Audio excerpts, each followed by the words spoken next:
이제 오늘 우리에게 주신 하나님의 말씀을 함께 나누겠습니다. 오늘은 요한계시록 6장 12절부터 17절까지 말씀을 함께 봅니다. 요한계시록 6장 12절부터 17절까지 말씀을 함께 보겠습니다. 내가 보니 여섯째 인을 떼실 때 큰 지진이 나며 해가 검은 털로 짠 상복같이 검어지고 달이 온통 피같이 되며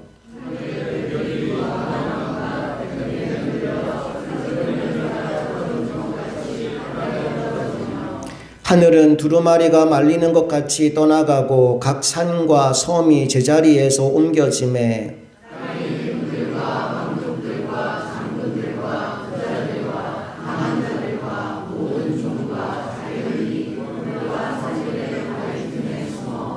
산들과 바위에게 말하되 우리 위에 떨어져 보좌에 앉으신 이의 얼굴에서와 그 어린 양의 진노에서 우리를 가리라.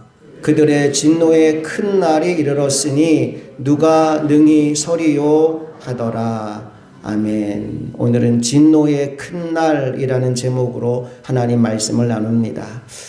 요한계시록 말씀을 나누면서 지난 시간까지 나누었던 이야기를 조금 정리하자면 하나님의 보좌에 하나님이 앉아 계시고 그분의 오른손에 두루마리가 하나 있었어요. 그리고 그 두루마리에 인을 뗄 자가 없어서 요한이 울고 있을 때 떼실 분이 있다라고 소개하고 어린 양 예수가 등장합니다. 그리고 어린 양이 그 인을 하나씩 떼는 이야기를 우리가 지금 살펴보고 있는데 지난 시간까지 5개의 인을 떼는 말씀을 나누었습니다.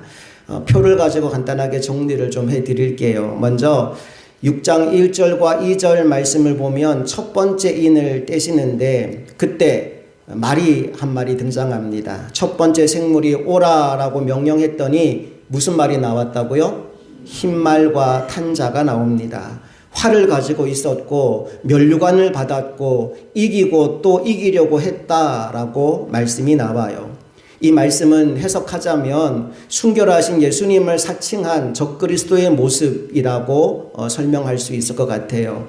예수님은 이기신 분인데 승리하신 분인데 이기고 또 이기려고 혈안이 되어 있는 모습으로 등장한 적그리스도가 첫 번째 등장한 말탄자였다고 말씀을 나누었죠. 계속해서 3절 4절 말씀을 보면 두 번째 생물이 오라라고 명령하니까 어떤 말이 왔다고요? 붉은 말이 등장합니다. 붉은 말은 땅에서 화평을 제하여 버리는 일을 맡았고 서로가 서로를 죽이게 하도록 큰 칼을 받았다라고 말씀이 나옵니다. 전쟁이 벌어지는 거죠. 폭력이 일어나고 또 붉은 말의 상징처럼 온 땅이 피로 변하는 일이 벌어지게 될 것이다 라는 말씀을 하신 거예요. 세 번째 인을 떼는 이야기가 5절 6절에 나오는데 세 번째 생물이 오라 명했더니 어떤 말이 나왔다고요? 검은 말과 그 탄자가 등장하죠. 특별히 이 탄자의 손에 저울을 들고 있고 이렇게 말합니다. 한 데나리온의 밀 한 돼, 한 데나리온의 보리 석 되라고요. 그만큼 인플라 현상이 일어나서 먹고 살기 힘들어지는 시대가 올 것이다. 전쟁 이후에 빈곤과 기근의 시간이 오고 물가가 상승되고 심각한 경제 위기가 올 것이다 라고 하는 메시지를 전해주는 겁니다. 네 번째 인을 떼는 이야기가 7절 8절에 나오는데 역시 네 번째 생물이 오라 명했더니 이번에 어떤 말이 나왔어요? 청황색 말과 탄자가 등장합니다. 이름이 기록되어 있어요. 탄자의 이름은 사망이라고 나오고요. 음부가 뒤따르고 땅의 4분의 1이 죽임을 당하게 된다라고 말씀합니다. 이 청황색은 죽음의 색깔입니다. 검과 흉년과 사망과 짐승들로서 이 땅의 사람들 굉장히 많은 수가 죽게 되는 일이 벌어지게 될 것이다 라고 말씀해요. 이렇게 첫 번째 인부터 네 번째 인을 뗄 때에는 패턴이 똑같아요. 생물이 등장하고 오라고 명령하고 말들이 나오는 이런 형태로 이어지다가 다섯 번째 인을 뗄 때 좀 특별한 일이 나타납니다. 요한의 위치가 옮겨져요. 저 하늘 제단에 올라가서 누구를 보게 되느냐 하면 제단 아래에서 하나님께 부르짖어 기도하고 있는 순교자들을 만납니다. 그들에게 하나님이 주신 말씀이 뭐냐 하면 조금 더 기다리라는 거예요. 언제까지? 순교자의 수가 차기까지 기다려라 라고 말씀하십니다. 우리에게 이 땅을 살아가는 동안 순교자적인 자세로 살아가야 될 것을 말씀해 주고 있고요. 특별히 하나님을 부를 때 대주제여라고 불러요. 우리가 아까 찬양할 때에도 만유의 주제, 존귀하신 하나님이라고 찬양을 했는데 역사의 주관자가 하나님이시다. 그러니 하나님의 때를 기다려라 라는 메시지를 주는 것이 5번째 인을 뗄 때 일어난 일이었습니다. 이제 오늘은 6번째 인을 뗄 때 일어난 일을 살펴볼 텐데 특별히 오늘 말씀은 두 부분으로 나누어서 생각할 수 있습니다. 먼저 12절부터 14절은 온 세상에 일어나게 되는 큰 격변의 현상들에 관한 말씀이고요. 15절부터 17절은 그 재앙의 공포 앞에서 두려워 떨고 있는 사람들의 모습을 보여주고 있습니다. 먼저 우리 그 앞부분 모습을 살펴볼 텐데 12절 말씀을 다 같이 읽어볼게요. 시작. 내가 보니 6번째 인을 떼실 때 큰 지진이 나며 해가 검은 털로 짠 상복같이 검어지고 달은 온통 피같이 되며 6번째 인을 떼자 큰 지진이 일어납니다. 그걸로 끝이 아니지요. 해가 검어지고 달이 온통 핏빛으로 변한다라고 말씀합니다. 다시 말해서 해와 달이 제 기능을 발휘하지 못하게 된다는 거죠. 그것만이 아닙니다. 13절 계속 읽어볼게요. 시작. 하늘의 별들이 무화과 나무가 대풍에 흔들려 설익은 열매가 떨어지는 것 같이 땅에 떨어지며 하늘의 별들이 떨어지게 될 거래요. 여러분 이런 일들이 실제로 일어날 수 있을까요? 우주를 연구하는 과학자들에 의하면 충분히 가능한 일이라고 말합니다. 유튜브 영상을 보니까 PHA 잠재적 위험성을 가진 소행성의 숫자가 무려 2,000개가 넘는데요. 언제 이게 떨어질지 몰라요. 다행히 지금은 목성이 중력이 굉장히 강하대요. 강한 중력으로 이 소행성들을 끌어당겨서 지구와의 충돌을 막아주고 있는데 언제 목성이 그 기능을 다하게 될지, 언제 그 소행성들이 지구를 향해 날아올지 우리는 알 수 없어요. 그런데 6장 13절에 보니까 마지막 때 일어난 일을 뭐라고 설명하느냐? 하늘의 별들이 2,000개가 넘는 소행성들이 무화과 나무가 대풍에 흔들려서 막 떨어지는 것처럼 이 땅으로 떨어지는 일이 벌어지게 될 것이다 라고 얘기합니다.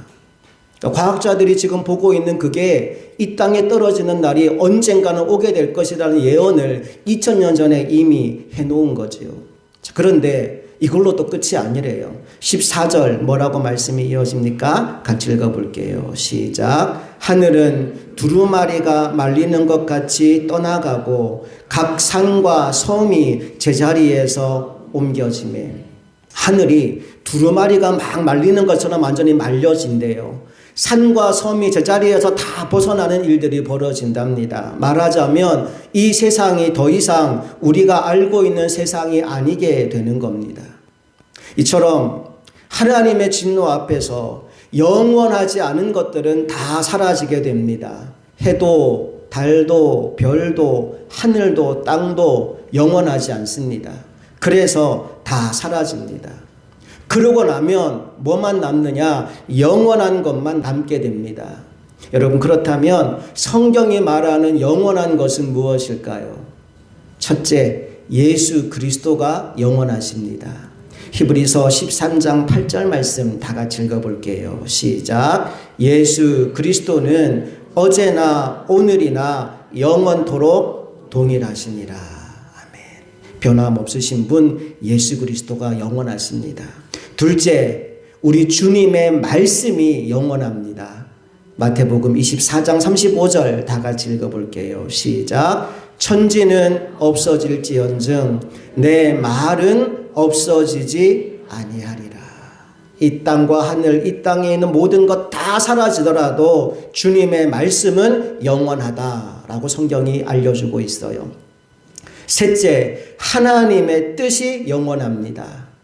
요한일서 2장 17절 다 같이 읽어봅니다. 시작. 이 세상도 그 정욕도 지나가되 오직 하나님의 뜻을 행하는 자는 영원히 거하느니라. 아멘. 이 세상도 정욕도 다 지나가겠지만 하나님의 뜻은 영원하다라고 말씀합니다.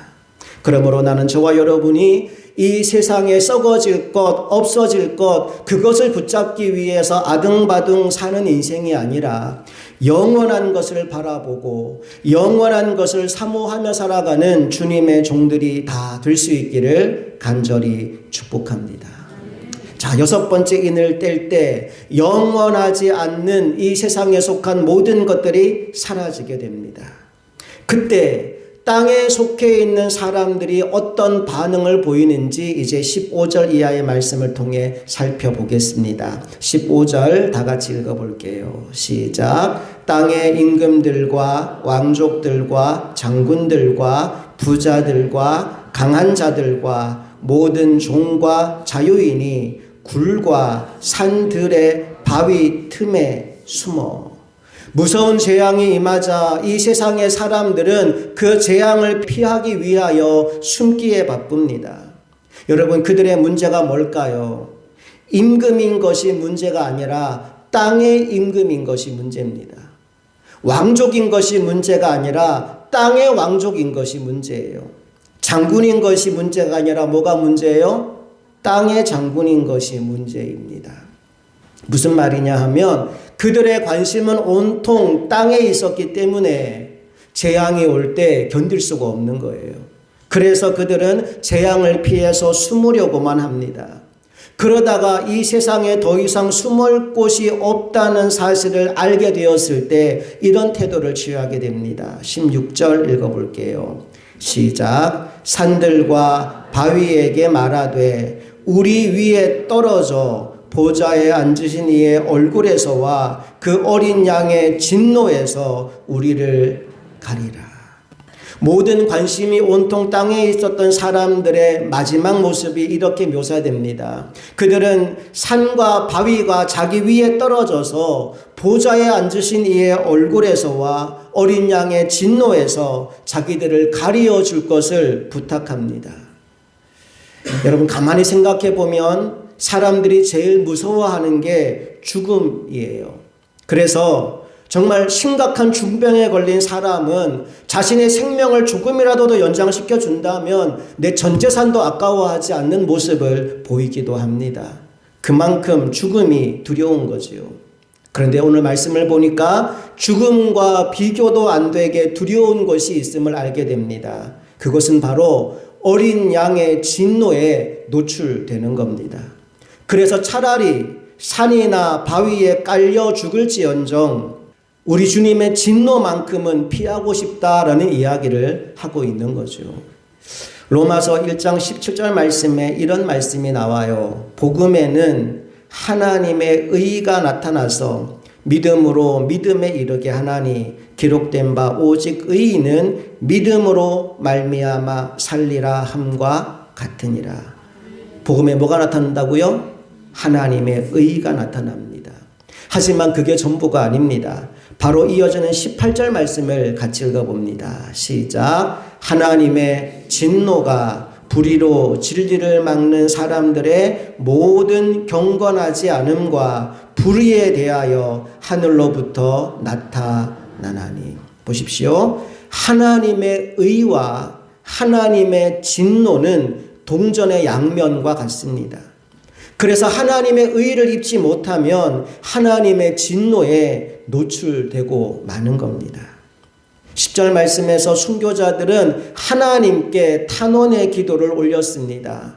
큰 소리로 불러 이르되 거룩하고 참되신 대주제여. 하나님을 향하여 그들의 마음을 아뢰고 있지요. 그런데 오늘 본문 말씀에 나오는 땅에 속한 사람들, 땅의 임금들과 왕족들과 장군들과 부자들과 강한 자들과 모든 종과 자유인들은 아무런 도움을 받을 수 없는 무생물을 향하여 호소합니다. 산들과 바위에게 호소하고 있지요. 여러분, 신자와 불신자의 차이가 이처럼 극명하게 드러나게 되는 겁니다. 순교자들의 탄원은 하나님이 들으시지만 이들의 호소는 듣는 이가 없으니 이루어질 리 만무합니다. 그리고 설령 이루어진다 하더라도 그래서 산과 바위가 자기들에게 떨어져 깔려 죽는다 할지라도 어린 양의 진노를 결코 피할 수는 없는 겁니다. 그렇다면 어떻게 하면 될까요? 어떻게 해야 그 진노를 막을 수 있을까요? 한 가지 방법밖에 없어요. 바로 예수 그리스도를 믿고 죄사함을 받는 겁니다. 시편 32편 1절에 이런 말씀이 나옵니다. 함께 읽어볼까요? 시작.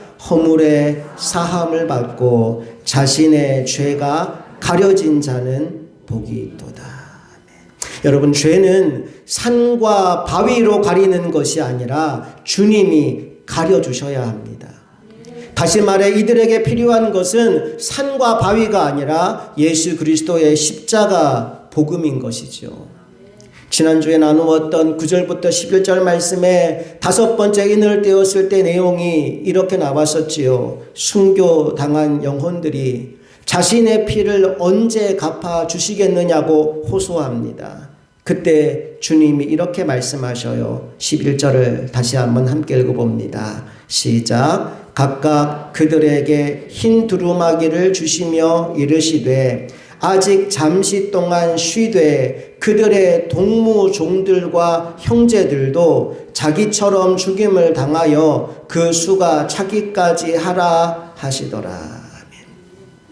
이미 순교당한 이들, 그래서 하늘재단 아래에 있는 자들에게는 흰 두루마기를 입혀주시고 너희들은 잠깐만 쉬고 있으라 라고 말씀합니다. 그리고 말씀이 이렇게 이어지죠. 그들의 동무종들과 형제들도 복음을 전하다가 하나님의 때가 되어 순교하고 올라올 텐데 그때까지 기다려라 라고 말씀합니다. 이 말씀을 좀 바꿔 읽으면요, 이제 복음을 전할 사명이 그들에게서 우리에게로 옮겨지게 되었다는 거예요.